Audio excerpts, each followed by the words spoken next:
हम लोग आज एक बार पुनः जो है इक्वेशंस ऑफ मोशन गति के समीकरण के बारे में जान लेते हैं। देखते हैं, सबसे पहले हमारे माइंड में विचार आता है कि गति के समीकरण क्या है, कैसे बनते हैं, ये भी जानना जरूरी होता है। किंतु सबसे पहले हम जान लें कि आखिर गति के जो समीकरण हैं वो समीकरण कौन कौन से हैं। आखिरकार जब जान लेंगे इनके बारे में, समझ लेंगे हल्का फुल्का, तो माइंड में रन करेगा। जब माइंड में रन करेगा तो उसे जानने की इच्छा भी हमारी होगी। तो इस स्थिति में हम क्या कर रहे हैं, पहले जो तीनों समीकरण उनका नाम सुन लेते हैं, क्या है क्या नहीं है।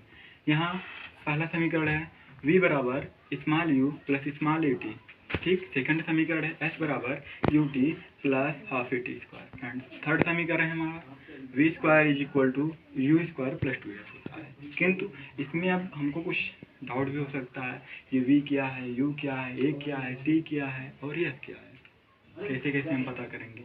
यहाँ उसका इसका कुछ मान होता है, क्या होता है, ये वैल्यू क्या होती है। स्मॉल v u जो होता है हमारा प्रारंभिक वेग है, स्मॉल v हमारा अंतिम वेग है, स्मॉल a हमारा त्वरण होता है, t समय है और s दूरी है, मात्रक मान लिया जाता है मापक के लिए। तो ऐसी स्थिति में इक्वेशन नंबर फर्स्ट जो है हम इसका डिराइव करने चल रहे हैं, फिर डेरिवेशन किस हिसाब से करेंगे।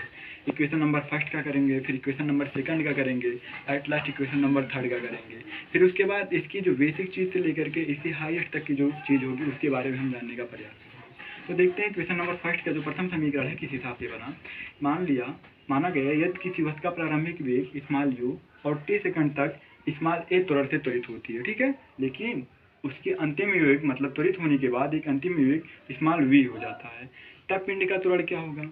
त्वरण बराबर हम जानते हैं कि वेग में परिवर्तन बटे समय अंतराल होता है। वेग में परिवर्तन का मतलब यानी कि प्रारंभिक वेग और अंतिम वेग दोनों का डिफरेंस होना चाहिए। तो डिफरेंस कैसे निकालेंगे, जो अंतिम वेग रहेगा उसमें से प्रारंभिक वेग को घटा देता हूँ तो हमारा क्या निकल के आ जाता है, वेग में परिवर्तन हो जाता है, ठीक है। और वेग में परिवर्तन को डेल्टा वी भी हम लिख सकते हैं, कोई प्रॉब्लम नहीं होगी। लेकिन जब हमने देखना चाहा, कुछ नॉलेज करने की बात है, सोचने समझने की, तो हमने देखा कि किस हिसाब से बनता है, अब इस पर विचार करना चाहिए। ताकि अंतिम वेग की वैल्यू क्या है, हमारा स्मॉल वी है, माना है ना हमने। उसके बाद हमारा प्रारंभिक वेग क्या है, प्रारंभिक वेग हमारा स्मॉल यू है, सॉरी हल्का सा स्मॉल यू है। स्मॉल यू अपन समय अंतराल देखा जाए तो टी समय लगा, सेकंड ना, टी सेकंड लगा, हमारा टी हो गया। त्वरण को स्मॉल ए से हमने डिनोट किया है, वहाँ त्वरण बराबर स्मॉल ए हो रहा है डिनोट करने पर। अब इसको हम मैथमेटिकल रूप में सॉल्व कर लेते हैं। इक्वेशन सब लोग सॉल्व करना जानते हैं, किस हिसाब से समीकरण को सॉल्व किया जाता है, किस हिसाब से चर को बनाना हमको क्या है, ज़रूरत क्या है, हम इसी हिसाब से देख लेते हैं। अब दिखाई दे रहा पूरी तरीके से v बराबर u प्लस ए टी जब बनाना है तो इसी हिसाब से ट्रांसफर करना पड़ेगा इन दोनों का। अगर t ट्रांसफर होगा इधर आएगा तो क्या हो जाएगा, हमारा ए टी हो जाएगा, is equal to v minus u हो जाएगा, ओके। अब हमें बनाना है v बराबर दिखाना है, तो माइनस यू इस साइड आएगा तो हमारा क्या हो जाएगा, इधर प्लस हो जाएगा। पक्षांतर हो रहा ना, पक्ष चेंज करेंगे तो चेंज हो जाता है इनके चिन्ह में, v स्मॉल v, या इसको हम ये भी लिख सकते हैं small v is equal to u plus a t. अब अपना जो हमारा सॉल्व था, इक्वेशन जो था यही था ना, क्या हमको दिखाओ कि स्मॉल v किसके बराबर है, u प्लस ए टी होता है, ठीक है। किसी को शायद समझने में कोई प्रॉब्लम हो सकता है तो वह बता सकता है, पुनः मैं उसे रिवीजन करवा सकता हूँ। ये समझ में ना आया हो तो एक बार पुनः हम देख लेते हैं। और जो दिया गया इक्वेशंस में जो जिनकी वैल्यू है, स्मॉल v क्या है, u क्या है, a क्या है, t क्या है, s का है, इसे हमने लिख दिया है। और अंतिम में जो डेरिवेटिव करना है, इसका डेरिवेशन हमको करना है, तो इस हिसाब से मान के किया जाता है। और एट लास्ट सॉल्व करने पर हमारा स्मॉल v बराबर u प्लस ए टी आ जाता है। अगर इस हिसाब से अब हमारा फर्स्ट इक्वेशन तो सॉल्व हो गया, कोई प्रॉब्लम नहीं है हमको, हल्का सही था। थोड़ा सा फार्मूले का हमको समझ में आना चाहिए था, तो फार्मूले के हिसाब से हमने सॉल्व किया। लेकिन अब बात आती है सेकंड इक्वेशन की। सेकंड इक्वेशन की बात आ जाती है s बराबर u plus half a t square. Second equation में हम कुछ करते नहीं हैं हालांकि, लेकिन हम देख लेते हैं सेकंड इक्वेशन को क्या करना होगा। उसमें भी माना जाएगा, लेकिन हम लिखने से ज़्यादा बेटर होगा कि उसके बारे में बता देता हूँ, फिर देखा जाएगा ज़रूरत के अनुसार, जैसा होगा हम बताते चलेंगे, ठीक है। हमने पहला समीकरण यानी v बराबर u plus a T proof कर दिया। इस हिसाब से अब सेकंड समीकरण की बात आती है, जो कि s बराबर u t plus half a t square है, ठीक है। तो अब क्या होता है, इसमें भी वही काम करना है। माना प्रारंभिक वेग u है तथा t सेकंड उपरांत अंतिम वेग v हो जाता है, जिसमें त्वरण एक a त्वरण होने के बाद ही।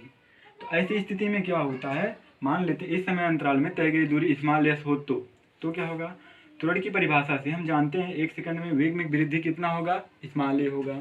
तो इस हिसाब से देखें तो वेग प्रारंभ होने के यानी कि गति प्रारंभ होने के 1 सेकंड बाद वेग क्या हमारा होगा, 1 सेकंड बाद अगर वेग देखा जाए तो हमारा प्रारंभिक वेग u देखा जाए तो u और प्लस a बढ़ रहा है तो a हो जाएगा। और गति रुकने के 1 सेकंड पहले यानी कि बाद हो गया, 1 सेकंड पहले यानी कि गति के रुकने के 1 सेकंड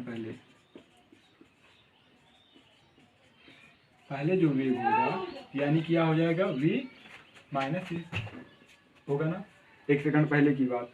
इसी हिसाब से अगर इनका औसत वेग निकाला जाए, औसत वेग दोनों का क्या होगा, हम जानते हैं कि औसत जब सब लोग पढ़े हैं, औसत का मतलब वस्तुओं की संख्या बटे यानी कि उनका योग बटे उनकी संख्या होती है। u plus a plus v minus a upon, अगर एक ये एक दो हो गया, ए से ए कैंसिल हो जाएगा, बचेगा क्या हमारा u प्लस वी अपान औसत वेग हुआ। इसी हिसाब से 2 सेकंड की बात करेंगे, 3 सेकंड 4 सेकंड दोनों ओर से गणना करेंगे तब भी हमारा औसत वेग यही आएगा। अगर औसत वेग हमारा जब मालूम हो जाता है तो दूरी बराबर क्या होती है, s बराबर हमारा हो जाएगा औसत वेग गुणे, हमारा औसत वेग गुणे समय होता है, ठीक है। औसत वेग गुणे समय हो जाए तो औसत वेग की बात करें तो u प्लस वी अपान 2 हो रहा है।